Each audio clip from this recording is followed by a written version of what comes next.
Keep it real, powered by Ned Group Life. Let's make it happen. Wouldn't it be wonderful if you could take one of those magic pills that promise to make you slim and trim forever?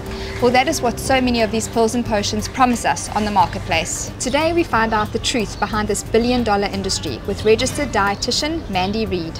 Mandy, what is your personal opinion on slimming pills and potions to lose weight? Basically, people are looking for a quick fix, something to take a tablet just to make all the fat disappear. It doesn't work like that. There is no easy way. It has to be eat less, exercise more. Do they actually work? Some of them have a marginal effect, and in South Africa now, when they're sold, they have to be sold with a weight-reducing program.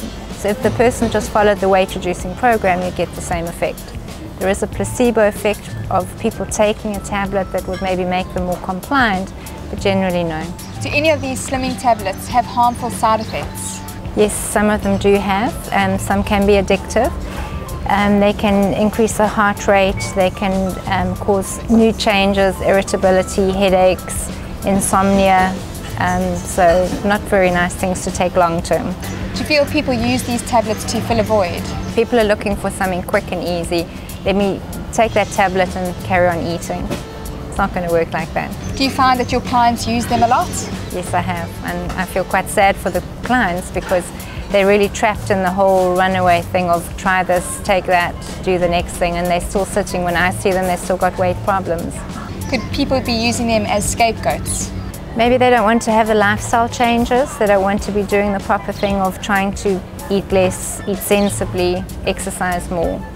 It's much easier just to carry on with a bad diet and just taking a tablet and hoping it's going to dissolve the fat. Are some of these ingredients harmful to the body, especially long term? Some are stimulants. They actually affect levels in the brain. Appetite suppressants, they can affect the body and the heart rate. Others are fat binders, which actually are supposed to bind the fat in the gut, and then you'd obviously just pass a fatty stool. That sounds really dangerous. It's amazing how you can just buy them straight over the counter. It is scary, and yet people still buy it, and that's why the whole slimming industry is just so multi-million rand business, is people still buy these things. They're still looking for something that's going to dissolve the fat and make it go away. When it comes to pills and potions, does this include laxatives? Laxatives are very dangerous. Basically what happens is the colon gets dependent on the laxative.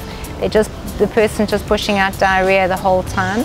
So it changes the fluid shift in the body, so they'll lose weight, but they might have lost 2 kilos of fluid. So that's not actually fat or muscle, it's fluid. So when they start drinking again, they're going to have it back again.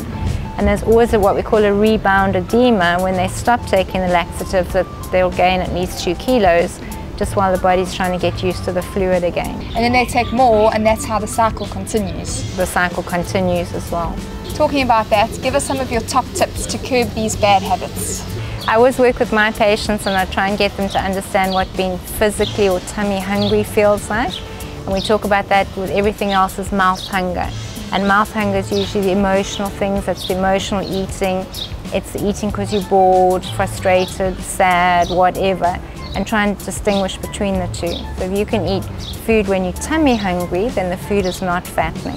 Whereas if you're eating it because you're bored, whatever you eat is going to get digested and stored as fat.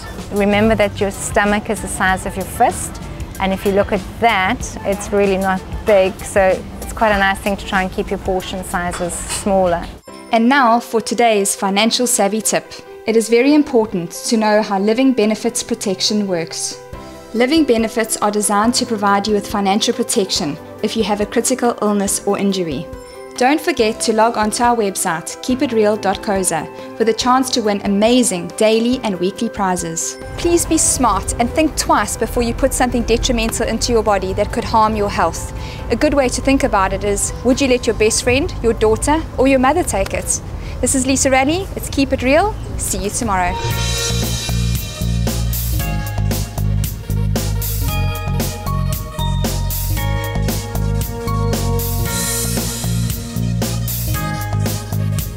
Keep It Real, brought to you by Ned Group Life. Let's make it happen.